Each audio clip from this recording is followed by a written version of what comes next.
Shalom, jemaat yang terkasih di dalam Tuhan Yesus Kristus. Berjumpa kembali di dalam ibadah doa hari ini.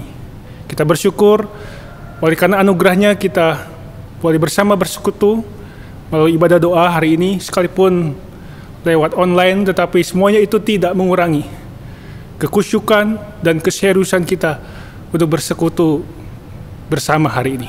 Mari sebelum kita memasuki ibadah doa, terlebih dahulu kita mengambil saat teduh bersama-sama.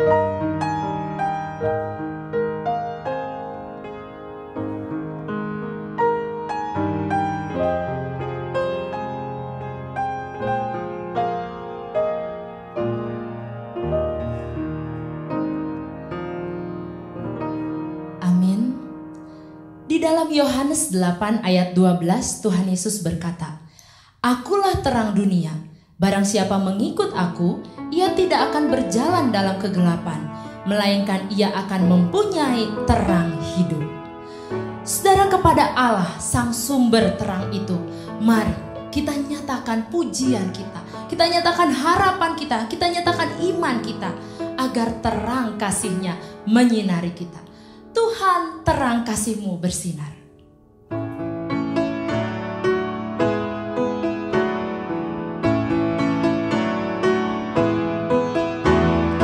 Tuhan, terang kasih-Mu bersinar di tengah kegelapan, bersinar.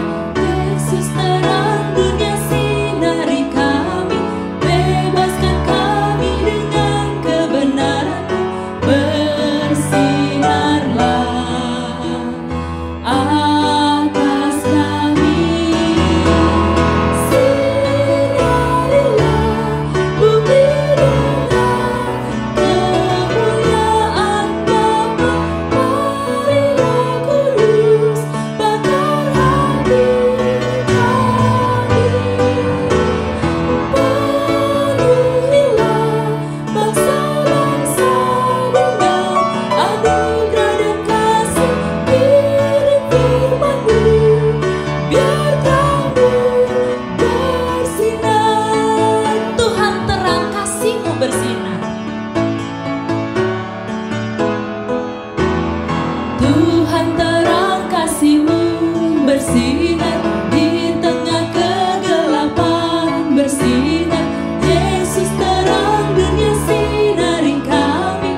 Mari kita berdoa. Bapa di surga, kami sungguh bersyukur oleh karena anugerah Tuhan begitu nyata mengiring setiap langkah hidup kami hingga saat ini. Sebab kami sadar jika bukan karena kebaikan Tuhan, kami tidak akan ada sebagaimana adanya pada hari ini. Dan tidak hanya itu Tuhan, kami juga bersyukur bagaimana Tuhan tetap pelihara hidup kami. Bagaimana Tuhan tetap menyertai langkah hidup kami. Bahkan Tuhan senantiasa menyatakan yang terbaik dalam kehidupan kami.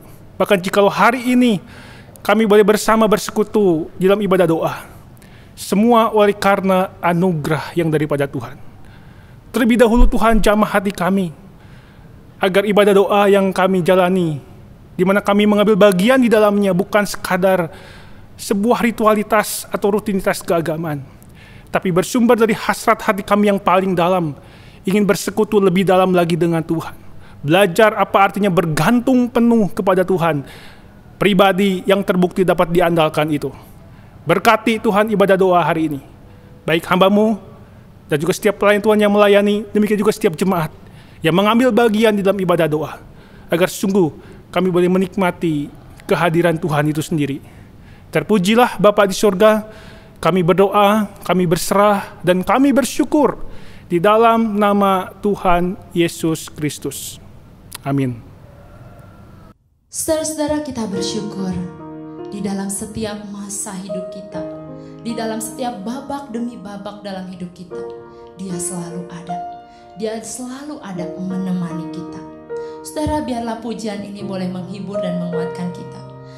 Bersama-Mu Bapa, akan kulewati semuanya, karena Engkau ada bersama denganku. Mari kita naikkan pujian ini.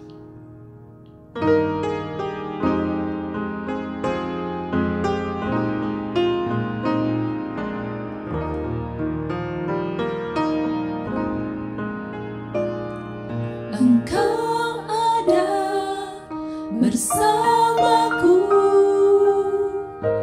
di setiap musim hidupku. Tak pernah Kau biarkan ku sendiri.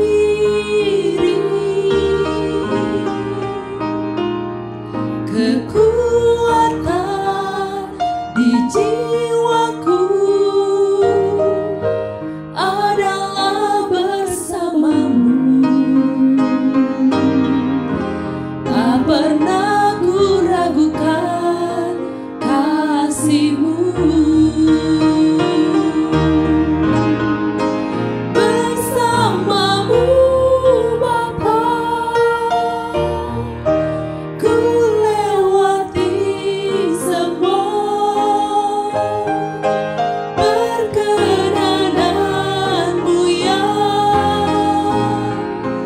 teguhkan hatiku. Engkau yang bertindak, memberi pertolongan. Anugerah-Mu besar melimpah bagiku. Mari jemaat Tuhan, sebelum kita akan merenungkan kebenaran firman Tuhan yang hari ini bertemakan membuka pintu iman, diambil dari Kisah Para Rasul, pasal yang ke-14, ayat yang pertama sampai ayat yang ketiga dan ayat yang ke-27. Sekali lagi, mari kita berdoa. Bapa, sebentar kami hendak merenungkan kebenaran firman-Mu. Urapi hamba-Mu yang akan menggali dan menyampaikan kebenaran firman, agar apa yang disampaikan bukan sekedar asumsi, bukan sekedar buah ide manusia, tapi semuanya bersumber dari kebenaran firman yang menginspirasi, menggugah hati kami, untuk kami tidak hanya sekedar puas menjadi pendengar firman, tetapi siap menjadi pelaku firman. Berkati Tuhan pemberitaan firman hari ini. Terpujilah Bapa di sorga.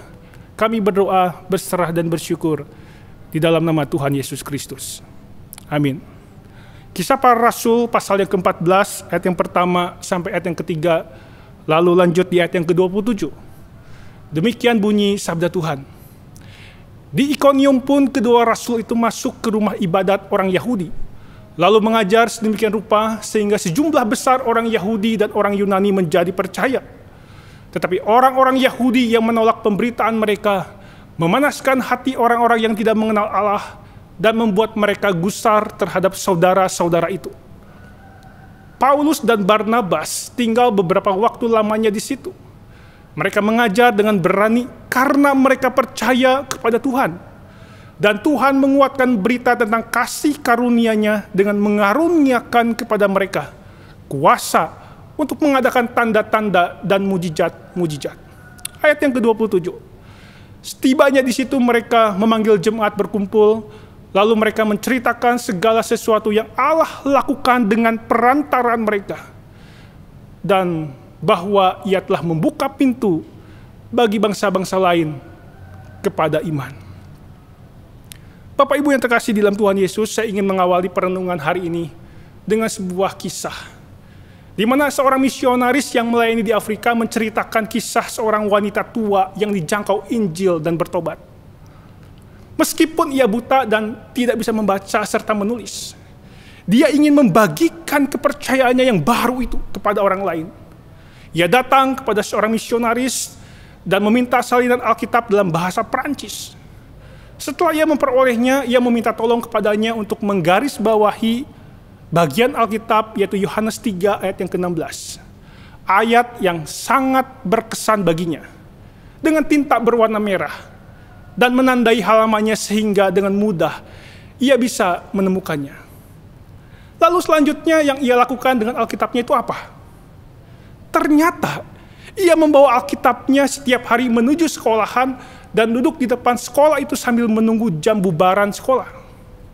Saat bubaran sekolah, ia memanggil dan menghentikan seseorang atau dua siswa yang lewat di depannya. Lalu ibu ini bertanya kepada dia, tahu cara membaca bahasa Prancis? Bila jawabannya ya, maka si wanita itu segera membuka Alkitabnya yang telah ditandainya itu. Tolong bacakan ayat yang digarisbawahi dengan tinta berwarna merah ini.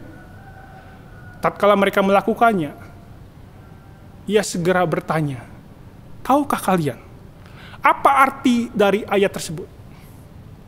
Lalu wanita ini pun menceritakan tentang Kristus kepadanya. Bahwa di dalam Kristus ada keselamatan yang sejati. Di dalam Kristus ada anugerah yang memberikan harapan hari esok yang terbaik.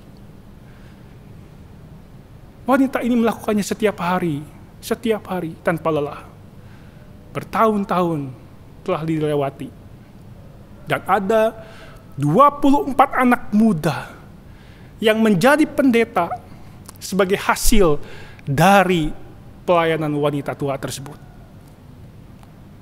Bapak Ibu yang terkasih di dalam Tuhan Yesus Kristus, bagi wanita ini hidup yang telah mengecap anugerah keselamatan di dalam Kristus dimaknai sebagai kesempatan untuk memberitakan Injil kepada sebanyak mungkin orang sejauh yang ia jumpai. Sehingga banyak telinga memiliki kesempatan untuk mendengar berita Injil.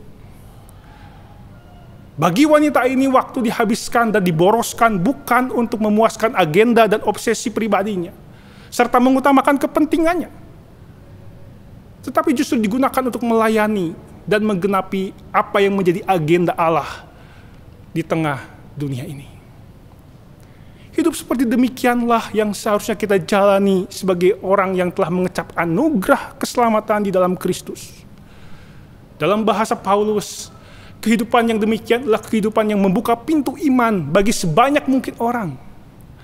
Artinya bagaimana melalui kehidupan kita, Injil diberitakan sehingga banyak orang memiliki kesempatan untuk mendengar berita Injil dan meresponinya dengan iman.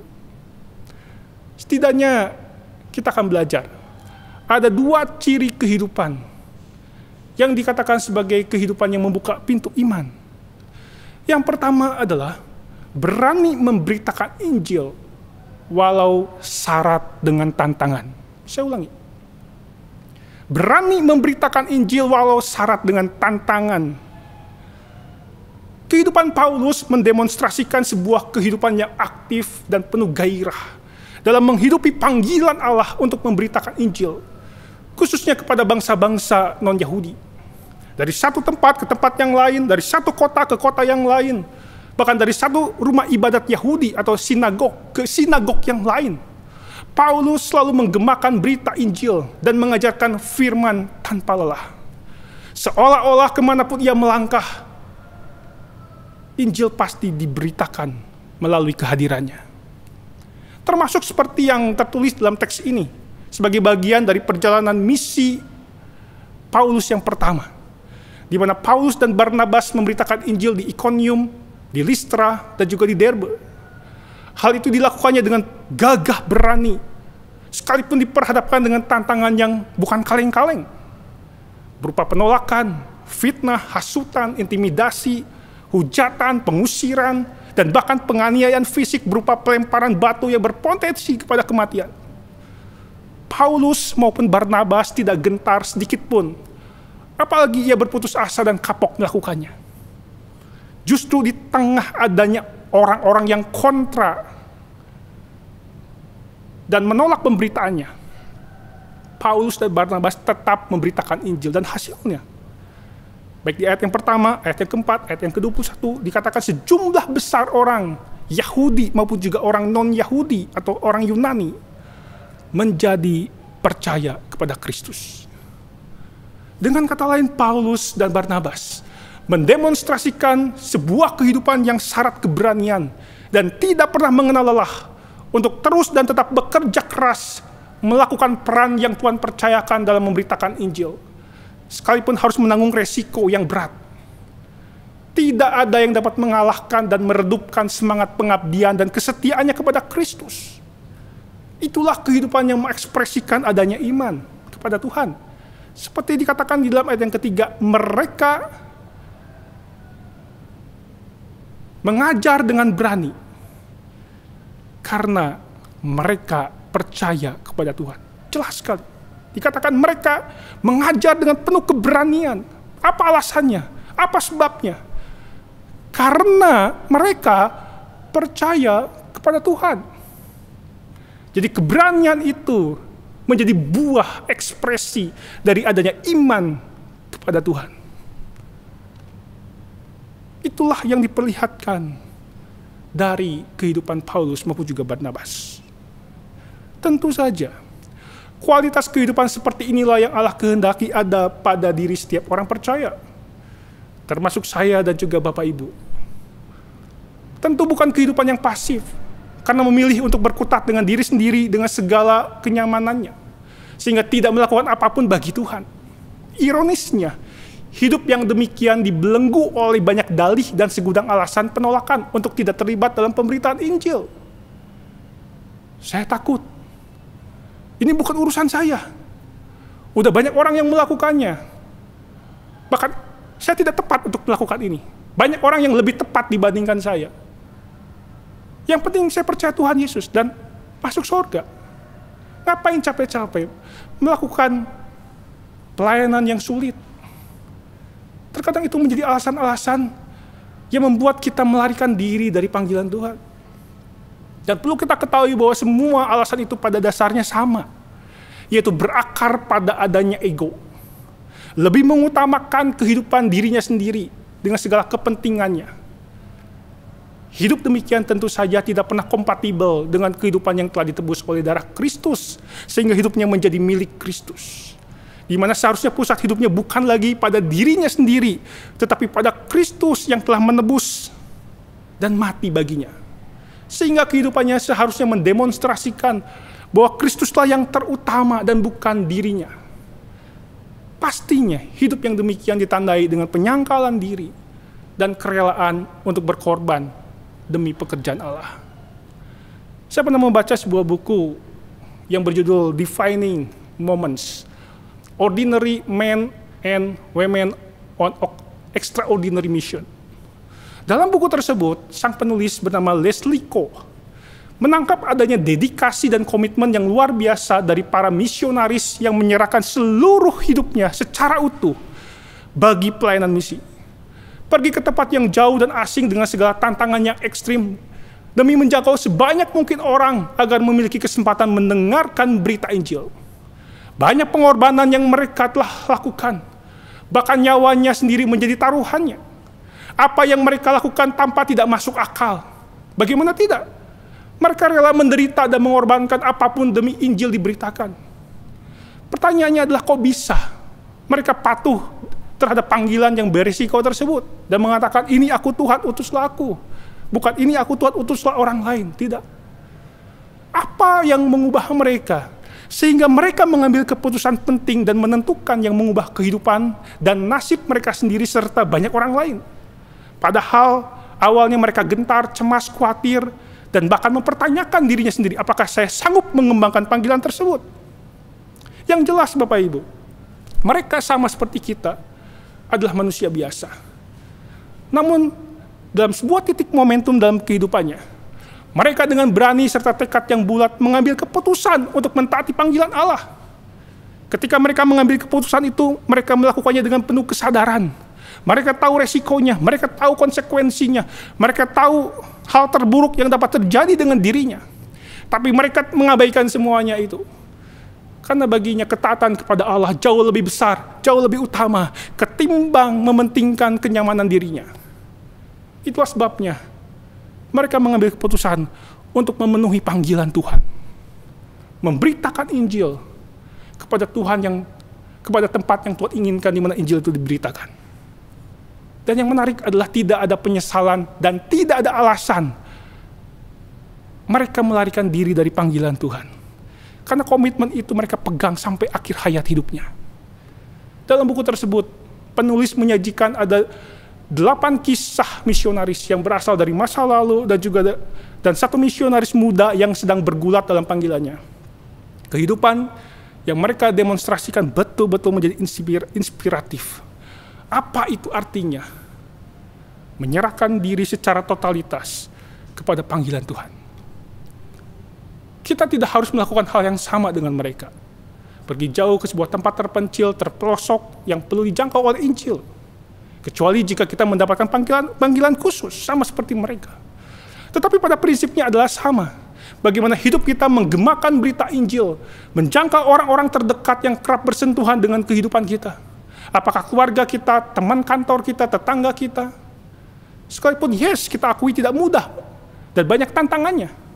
Namun bukan berarti kita berdiam diri, berpangku tangan, dan melarikan diri dari panggilan Allah untuk menjadi saksi Kristus dimanapun Allah menempatkan kita. Justru kita harus bekerja keras dengan penuh keberanian dan melibatkan hikmat Allah dalam mengerjakan apa yang menjadi bagian kita yang Allah percayakan. Sehingga sungguh, di mana melalui kehadiran kita, pintu iman itu terbuka. Di mana banyak orang telinganya memiliki kesempatan mendengar berita yang paling dibutuhkan bagi keselamatan jiwanya. Lewat pemberitaan Injil yang kita lakukan. Bapak Ibu yang terkasih dalam Tuhan Yesus, bagaimana dengan kita? Sudahkah kehidupan kita betul-betul mendemonstrasikan sebuah kehidupan yang aktif, yang bekerja keras bagi pemberitaan Injil? Sekalipun itu tidak mudah dan banyak tantangan yang kita akan dan harus hadapi. Tapi kita tidak gentar. Kita tetap memenuhi panggilan Tuhan. Yang kedua adalah sadar diri hanyalah alat kesaksian di tangan Tuhan. Setelah melakukan perjalanan misi yang panjang, akhirnya Paulus dan Barnabas kembali menuju Antiokhia dengan rute yang sama. Sesampainya di Antiokhia, ia mengumpulkan jemaat dan melaporkan seluruh pengalaman yang telah mereka alami dan lewati dalam perjalanan misinya. Apa yang disampaikan Paulus intinya bukanlah soal kesuksesan misinya memenangkan banyak jiwa khususnya dari kalangan non-Yahudi. Bukan juga soal menonjolkan kerja keras dan segala pengalaman heroiknya bagaimana ia dan Barnabas melewati badai kesusahan yang super berat dan bertubi-tubi dalam mengemban misi tersebut. Dan memang bisa saja Paulus maupun juga Barnabas menyampaikan laporan seperti demikian dengan sikap penuh bangga dengan apa yang telah mereka lakukan bagi Tuhan. Karena memang kenyataannya demikian, bukan? Mereka telah bekerja keras bagi Kristus. Banyak pengorbanan yang telah mereka lakukan, bahkan nyawa siap dipertaruhkan demi pengabaran Injil. Tetapi Paulus tidak tergoda untuk menonjolkan dirinya, jerih lelahnya, pengorbanannya. Seolah dirinya lah yang paling berjasa sehingga layak menjadi pusat perhatian dan mendapatkan apresiasi setinggi langit. Buktinya Paulus tidak melaporkan apa yang telah ia lakukan bersama dengan Barnabas, melainkan apa yang telah Tuhan lakukan di dalam dan melalui dirinya. Bukan apa yang telah mereka lakukan bagi Tuhan, tetapi apa yang telah Tuhan lakukan melalui mereka. Di sini kita melihat dengan sangat gamblang dan jelas bagaimana Paulus dan Barnabas menempatkan Tuhan sebagaimana mestinya, yaitu sebagai fokus utama. Mereka tidak tergoda untuk menggeser dan mengubahnya, di mana aktor utama di balik pelayanan yang mereka lakukan adalah Allah dan bukan dirinya. Pelayanan yang mereka lakukan pada prinsipnya adalah bukan tentang aku atau kami, tetapi tentang Allah. Paulus menyadari betul bahwa yang berperan penting di balik keberhasilannya mempertobatkan banyak orang, khususnya dari kalangan non-Yahudi, bukanlah karena dirinya, ataupun juga Barnabas, tetapi karena Roh Kudus. Maka dengan kesadaran demikian, dan dengan penuh kemantapan serta kerendahan hati, Paulus bersama Barnabas, dikatakan di dalam ayat yang ke-27, menceritakan segala sesuatu yang Allah lakukan dengan perantaraan mereka, dan bahwa ia telah membuka pintu bagi bangsa-bangsa lain kepada iman.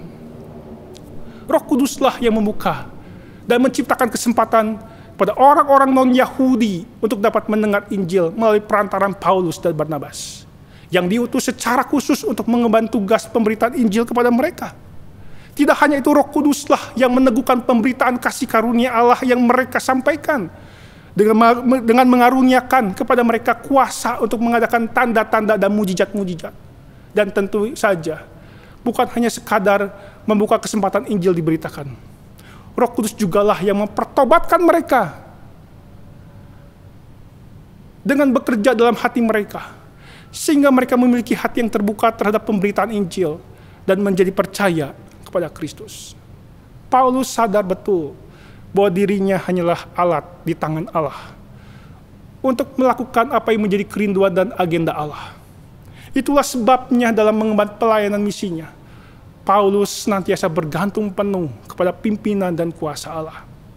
Sebagaimana juga pernah disampaikan dalam 2 Korintus 2 ayat yang ke-12, demikian juga di dalam Kolose 4 ayat yang ke-3, dan juga di dalam 2 Tesalonika 3 ayat yang pertama. Isinya sama. Paulus di sana dengan jujur meminta pimpinan Tuhan ketika ia hendak memberitakan Injil. Kiranya kita pun memiliki kesadaran yang sama, sebagaimana Paulus maupun juga Barnabas, bahwa kita hanyalah alat di tangan Allah untuk melakukan pekerjaannya.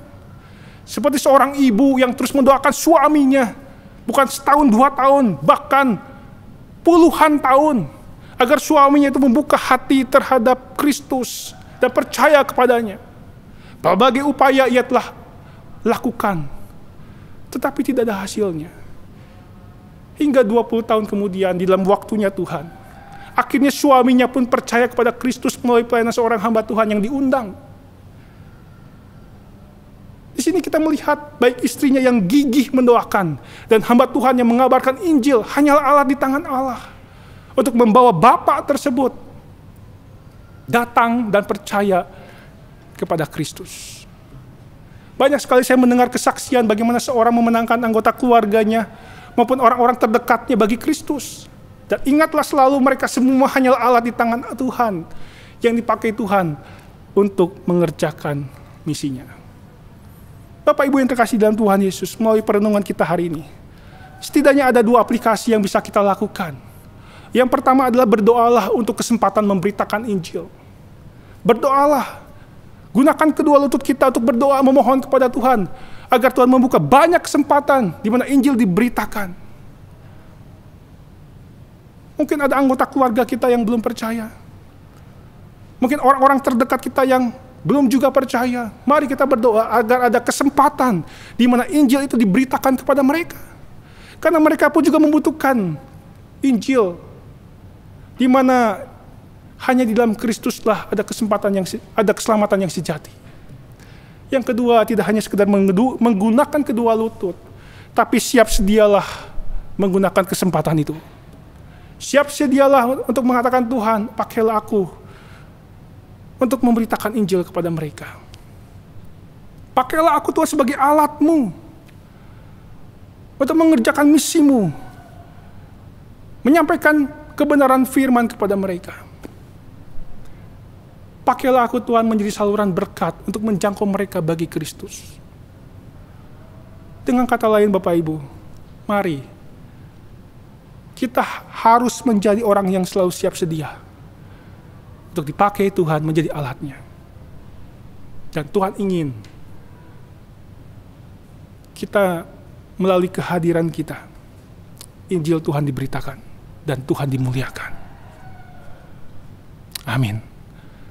Mari Bapak Ibu kita berdiam diri Mari kita tenang sejenak untuk meresponi kebenaran firman Tuhan.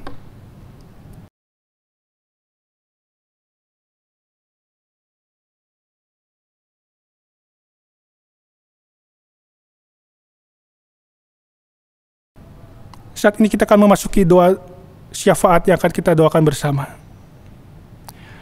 Yang pertama, mari kita berdoa bagi orang-orang terdekat di sekitar kita yang belum percaya, agar mereka pun mendapatkan kesempatan mendengarkan berita Injil, sehingga pintu hatinya terbuka bagi anugerah Allah. Tidak hanya itu, mari kita juga berdoa agar Tuhan memakai kita sebagai alatnya untuk menjangkau mereka melalui pemberitaan Injil dan kesaksian hidup kita. Mari kita berdoa. Bapa di surga, kami bersyukur untuk firman yang boleh mengingatkan kami bahwa selayak dan seharusnya hidup yang kami miliki dan hidupi adalah sebuah kehidupan yang mendemonstrasikan bahwa Engkaulah yang utama lebih dari diri kami. Bagaimana melalui kehadiran kami, berita Injil digaungkan, disampaikan, dinyatakan, sehingga ada banyak jiwa-jiwa yang boleh mendengar berita Injil. Khususnya Tuhan, kami berdoa menyerahkan untuk orang yang belum percaya, mungkin ada di sekitar kami, yang saat ini dan terus menerus di mana kami bergumul untuk hal ini. Berdoa mungkin anggota keluarga kami yang belum mengenal Tuhan. Berdoa bagi teman dekat kami, mungkin saudara-saudara kami, teman sekantor, dan orang-orang yang kerap kali bersentuhan dengan kehidupan kami, yang mana mereka membutuhkan Injil untuk keselamatan jiwa mereka. Tuhan, kiranya Kau bekerja di dalam hati mereka. Berikan dan bukalah kesempatan yang seluas-luasnya di mana Injil boleh diberitakan kepada mereka.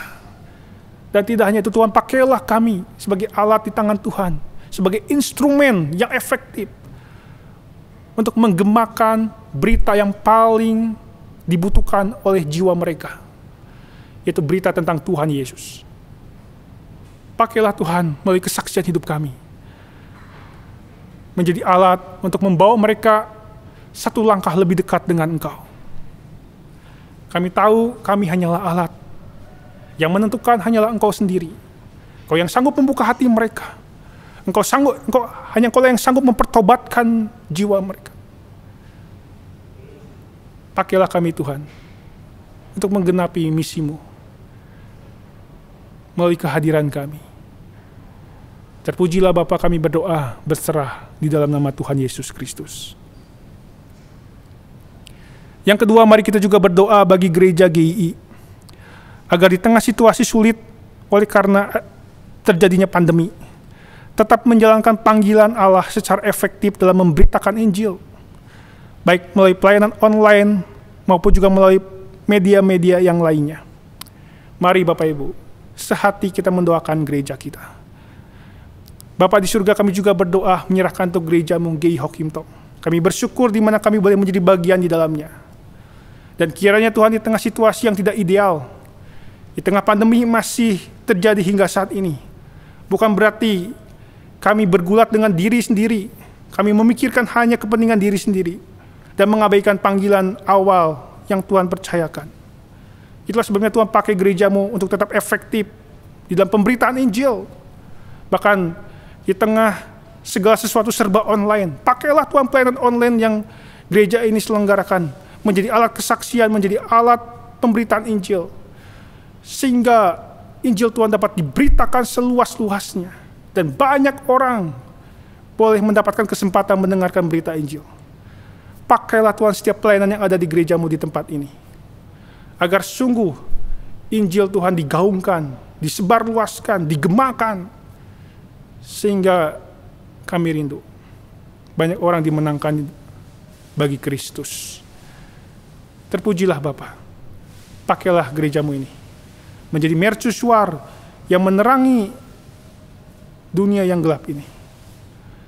Semakin gelap, biarlah Tuhan pakai gereja ini semakin terang, menyatakan kesaksian tentang Kristus.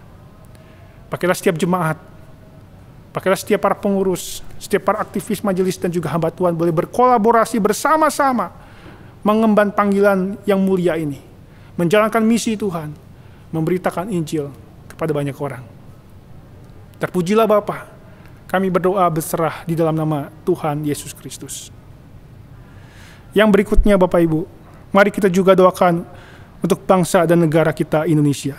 Kita tahu bahwa pemerintah sedang berjuang berjibaku dalam upaya mengatasi penyebaran COVID-19 melalui berbagai kebijakannya.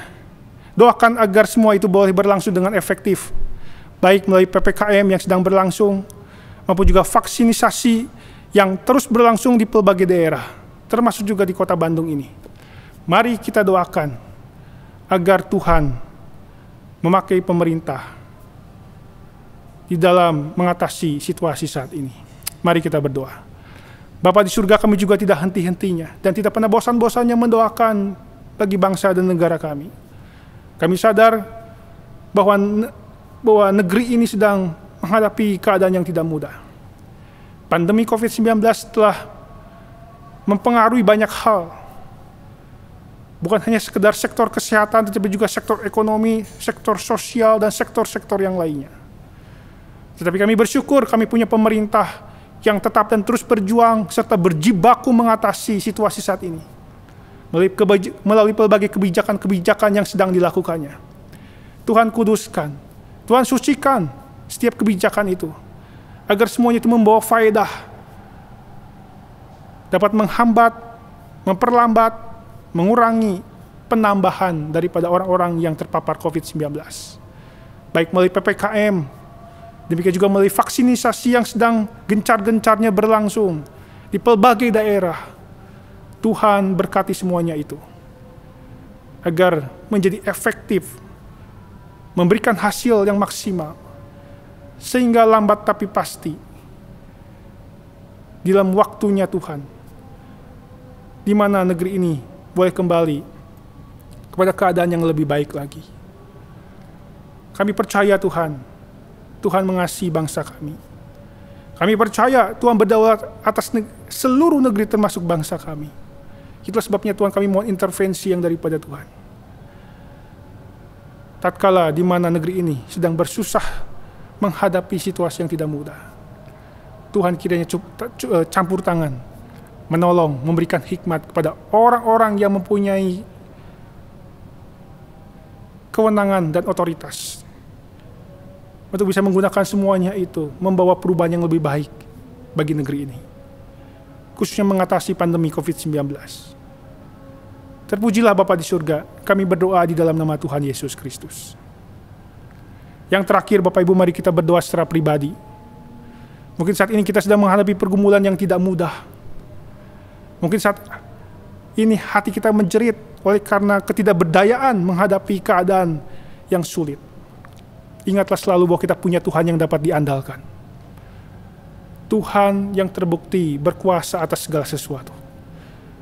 Tuhan yang berjanji menyertai kita dan menyatakan yang terbaik dalam kehidupan kita. Mari kita berdoa secara pribadi di hadapan Tuhan.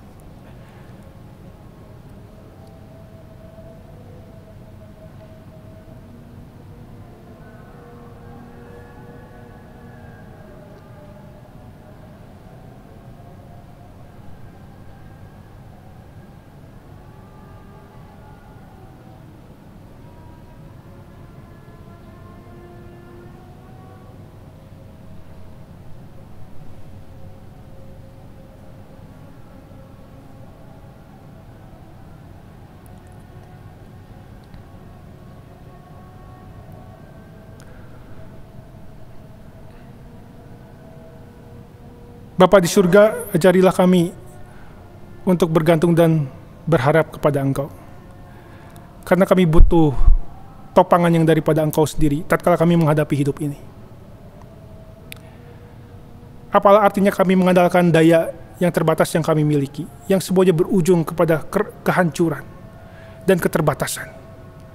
Kami butuh uluran tangan Tuhan yang memampukan dan menyanggupkan kami melangkah menatap hari esok. Berkati setiap jemaat-Mu Tuhan di tengah pergumulan yang tidak mudah yang sedang dihadapi. Jamah mereka. Yang sakit Tuhan sembuhkan. Yang ragu Tuhan yakinkan kembali. Yang khawatir Tuhan hiburkan dan kuatkan. Yang lemah Tuhan topang kembali. Agar sungguh di tengah keadaan yang tidak mudah yang sedang dihadapi mereka, kami boleh merasakan dan mengalami bagaimana kuasa Tuhan menopang kami, sehingga kami bangkit kembali, bergairah kembali menatap hari esok, di mana Tuhan menyatakan yang terbaik bagi hidup kami. Hidup kami bergantung pada janji Tuhan. Janji yang pasti, ya dan amin itu. Dan ajarilah kami untuk tetap memegang janji itu, dengan penuh keyakinan kepada Engkau ya Tuhan. Terpujilah Bapa, kami berdoa, berserah dan bersyukur di dalam nama Tuhan Yesus Kristus. Amin. Mari saya mengundang jemaat untuk bangkit berdiri. Kita akan mengakhiri ibadah doa hari ini.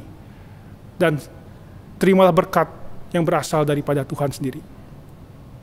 Turunlah kiranya kasih karunia dari Allah Bapa, cinta kasih dan keselamatan sejati dari Tuhan Yesus Kristus, kekuatan hikmat serta sukacita yang berasal dari Allah Roh Kudus, menyertai, melingkupi, memenuhi hati kita dari sekarang sampai selama-lamanya. Amin. Silakan duduk dan mengambil saat teduh. Tuhan Yesus memberkati kita semua.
The